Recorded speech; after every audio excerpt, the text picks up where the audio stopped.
भगवान शंकर पार्वती जी को बता रहे, एक बार चुनी कुसुम सुहाए। एक बार, प्रतिदिन का काम किसका है ये? सीता जी का, कि फूल तोड़ के माला बना के राम जी को पहनाती हैं। लेकिन आज राम जी ने तरह तरह के फूल तोड़े, विभिन्न प्रकार के चुन के लाए, और उन फूलों की बनाए गहने। क्या बनाए?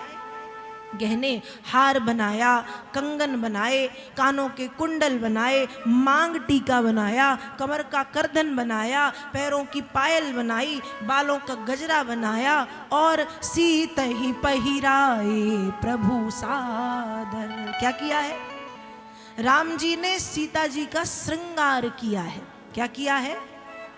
श्रृंगार। ब्रह्म ने शक्ति का श्रृंगार किया। सदैव शक्ति ब्रह्म का श्रृंगार करती थी, लेकिन आज ब्रह्म ने शक्ति का श्रृंगार किया। कोई भी बड़ी बात है? नहीं है। राम जी कौन? पति।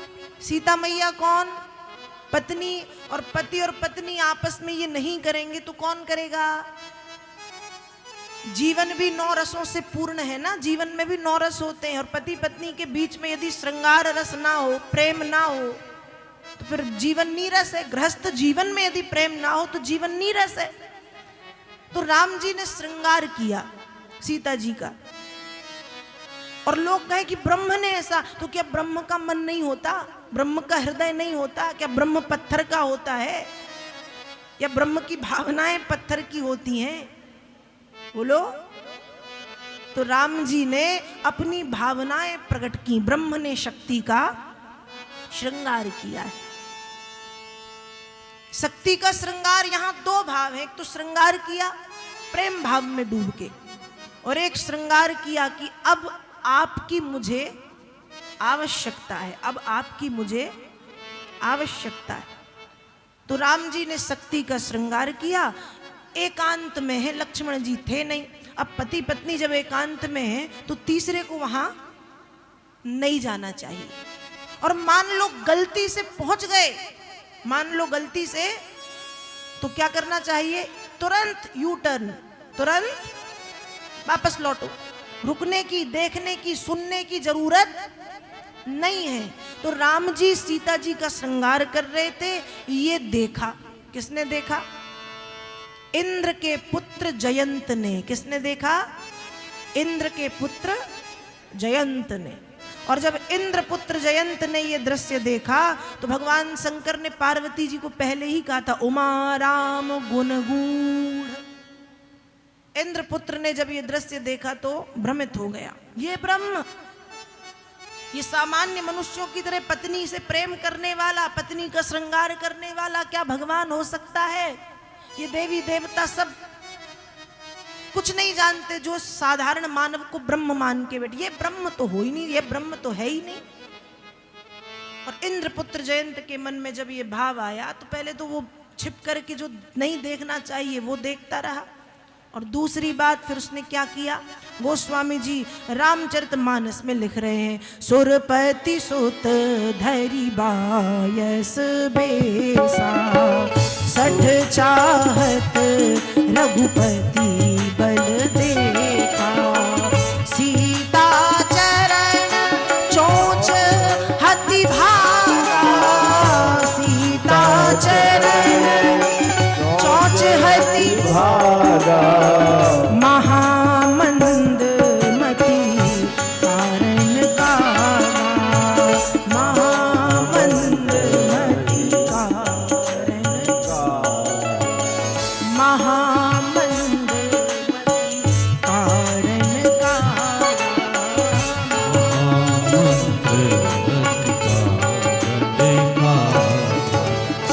इंद्र के पुत्र जयंत ने कौए का रूप बनाया और कौए का रूप बना के भगवती जगत जननी जानकी जी के चरणों में अपनी चंचुका मतलब चोंच से प्रहार किया। और थोड़ा बहुत नहीं, धीरे से नहीं, बड़ी जोर से प्रहार किया। और गोस्वामी जी ने तो सिर्फ लिखा है सीता चरण चोंच हति भागा, चरणों में। पर श्रीमद् वाल्मीकि रामायण में लिखा है कि चरणों में प्रहार किया, घुटने में प्रहार किया, जंघा में प्रहार किया और हृदय में प्रहार किया। इतने स्थानों पर उसने प्रहार किया। पर गोस्वामी जी मानस में लिख रहे हैं कि सीता चरण चोंच हति भागा। सीता जी के चरणों में चोंच का प्रहार किया। रक्त की जब धारा रघुनाथ जी ने बहते हुए देखी, वो तो चोंच का प्रहार करके उड़ गया। अब जब राम जी ने देखा तो राम जी को रहा नहीं गया और प्रेरित मंत्र ब्रह्म सर धावा। राम जी ने एक तिनका उठाया, अभिमंत्रित करके धनुष पर चढ़ाया और उसके पीछे लगा दिया। और उसके पीछे आगे आगे वो कौआ और पीछे पीछे राम जी का तिनके का बाण। काय का बाण? तिनके का बाण। जैसे ही उसने देखा कि मेरे पीछे राम जी का, रघुनाथ जी का बाण लगा है, घबरा गया। घबरा गया और घबरा करके वो सबसे पहले पहुंचता है अपने माता पिता, मतलब स्वर्ग। कहां पहुंचा? स्वर्ग। और जब वो स्वर्ग पहुंचा, इंद्र ने जब अपने बेटे को इस तरह से घबराहट में आते हुए देखा और इंद्र ने जब पूछा कि क्या हुआ, और जैसे ही उसने बताया कि मुझसे ये अपराध हुआ है, इंद्र ने कहा तुम जाओ, मैं तुम्हारी कोई सहायता नहीं कर सकता। ध्यान रखिएगा, जब यह व्यक्ति भगवान के विमुख हो जाता है तो मां मृत्यु के समान हो जाती है। मां मृत्यु के समान और पिता शमशान के समान हो जाता है। मां मृत्यु, पिता शमशान और गंगा नदी बैतरणी के समान हो जाती है। अमृत विष के तुल्य हो जाता है। किसके लिए? जो रघुनाथ जी से अपराध करता है, उनका अपराध करता है। इंद्र ने कहा कि मैं तुम्हारी कोई सहायता नहीं कर सकता, तुम यहां से जाओ। इंद्र ने मना किया तो कहां पहुंचा? ब्रह्मलोक, ब्रह्मा जी के पास। ब्रह्मा जी ने भी सोचा कि पता नहीं क्यों परेशान है, तो ब्रह्मा जी ने कहा सहारा दूं। लेकिन जब ब्रह्मा जी को अपराध पता चला, ब्रह्मा जी ने कहा तुरंत वापस बंद किए दरवाजे। ब्रह्मलोक के दरवाजे भी जयंत के लिए बंद। अब भाग करके पहुंचा महादेव के कैलाश पर्वत। और भोलेनाथ तो शरण में आए हुए को शरण देते ही हैं, चाहे वो कोई भी हो। लेकिन अपराध इतना बड़ा कि जब भोलेनाथ को अपराध पता चला तो भोलेनाथ ने कहा तू भाग जा, नहीं तो राम जी के पहले मैं अपने त्रिशूल से तुझे मार डालूंगा, भाग जा। तो फिर वो शिवलोक से भी भागा है। और गोस्वामी जी लिख रहे, काहू बैठन कहा न ओही, राखी को सकय ब्रह्म कर द्रोही।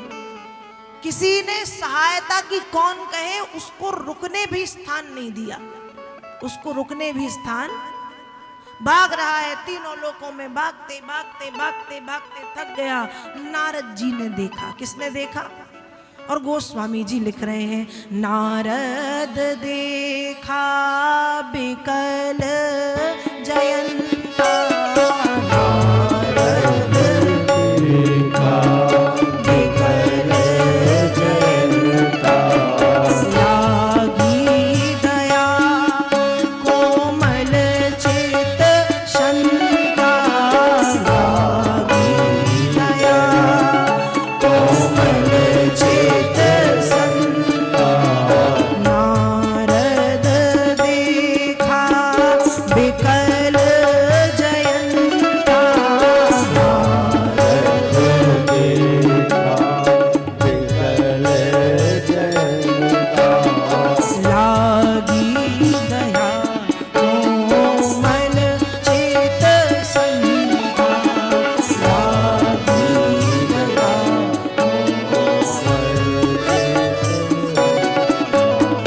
जब नारद जी ने जयंत को हैरान परेशान भागते हुए यहाँ वहां देखा, नारद जी ने रोका, रुको।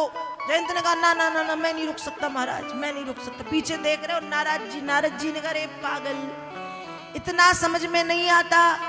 यदि रघुनाथ जी को तुमको मारना होता तो तुम कहीं भी पहुंच जाओ, कितना भी भाग लो, अब तक तुम मर चुके होते। लेकिन तुम ब्रह्मलोक गए, तुम इंद्रलोक गए, तुम शिवलोक गए, सब जगह रुके तो होगे ना थोड़ी थोड़ी। उसके बाद भी तुम्हारा कुछ बिगड़ा नहीं, इसलिए रुको और मुझे बताओ हुआ क्या। तुम्हारा कुछ भी नहीं होगा। रघुनाथ जी यदि करना चाहते तो कर चुके होते। नारद जी की बात जयंत को समझ में आई। संत कौन है? संत वो है जो जगत में अटके भटके लटके मनुष्यों को ब्रह्म की पास जाने का मार्ग बता दे। संत वो है। संत वो है जो परेशान व्यक्ति की परेशानी का हरण कर ले। संत वो है जो चित्त से सरल है, सहज है, नम्र है, विनम्र है, जो दुख दूसरों के दुख को देख के दुखी होके उसको दूर करने का प्रयास करे। संत वो। नारद जी कौन है? संत। जयंत की पूरी कहानी सुनी और नारद जी ने कहा बेटा अपराध तो बहुत बड़ा कर दिया है, बेटा अपराध तो बहुत बड़ा कर दिया है, लेकिन राम जी इतने कृपालु हैं कि करोड़ों ब्राह्मणों की हत्या भी यदि लग जाए और ऐसा महान पापी महा अपराधी भी राम जी की शरण में पहुंच जाता है तो ऐसे हत्यारे को भी राम जी अपनी शरण में स्थान दे देते हैं। तो तुम यदि चाहते हो कि तुम्हारे पीछे ये जो लगा है ये लौट जाए, तो जिनका अपराध तुमने किया है ना उनके सामने जाकर के हाथ जोड़ के खड़े हो जाओ। क्यों? एक बड़ा प्यारा भजन है, सुना होगा आपने।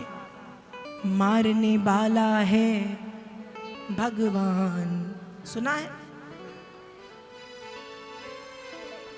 मारने वाला है भगवान, बचाने वाला है भगवान।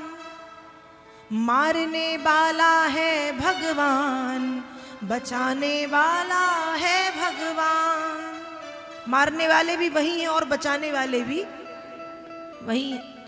तो जिसका अपराध तुमने किया है उनकी शरण में जाओ। यदि वे तुम्हें मार सकते हैं तो वही तुम्हें बचाएंगे, क्योंकि दुनिया में यदि कोई दूसरा परेशान करता तो वो बचाते, लेकिन आज वही तुम्हारे पीछे हैं। कोई नहीं बचाएगा, बचाएंगे तो वही बचाएंगे। इसलिए जिनका अपराध किया है उनके सामने जाकर के दंडवत होकर के लेट जाओ, अपना अपराध स्वीकार कर लो, क्षमा कर देंगे। क्या कर देंगे? क्षमा कर देंगे। नारद जी ने समझाया।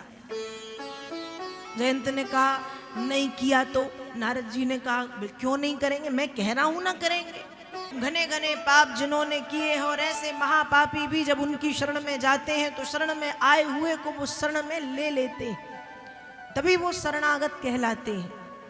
शरणागत वत्सल कहलाते हैं, भक्त वत्सल कहलाते हैं। जाओ उनसे कहना कि बहुत दिन से तारीफ सुनकर तुम्हारी शरण आ गया श्याम सुंदर तुम्हारी, जो अब टाल दोगे मुझे अपने दर से तो होगी हंसी नाथ दर दर तुम्हारी, बहुत दिन से तारीफ सुनकर तुम्हारी। नारद जी के समझाने पर जयंत को मन में कुछ शांति मिली और जयंत लौट करके राम जी के पास आया। राम जी के चरणों में दंडवत प्रणाम करके राम जी और जानकी जी से क्षमा मांगी। राम जी ने क्षमा तो कर दिया पर अपराध तो हुआ था। देखो, जब संतान से अपराध होता है, छोटी मोटी गलतियों तो माता पिता डांटते हैं, क्या करते हैं? समझाते हैं, डांटते हैं, प्यार से समझाते हैं। लेकिन यदि कोई बड़ी गलती हो जाए तो फिर दंड भी देते हैं। क्यों? कि दोबारा ऐसी कोई गलती ना हो। इसलिए राम जी ने दंड दिया। दंड देना जरूरी था। और गोस्वामी तुलसीदास जी महाराज मानस में लिख रहे हैं, भगवान शंकर माता पार्वती जी से कह रहे हैं, सुनी कृपाल अति आरत वाणी। उसकी दुखी भाव को, दुखी वाणी को सुना, क्षमा कर दिया, लेकिन दंड दिया और एक नयन करी तजा भवानी। उसकी एक आंख फोड़ दी कि अब पूरे संसार को तू एक ही दृष्टि से देख। एक नयन करी तजा भवानी, एक आंख उसकी फोड़ी, दंड दिया, उसको जाने दे। अपराध तो इतना बड़ा था कि मार भी देते तो, लेकिन शरण में आया था, शरण दी, अपराध किया था, जगत के माता पिता हैं, दंड देना जरूरी था, इसलिए जयंत को दंड भी दिया।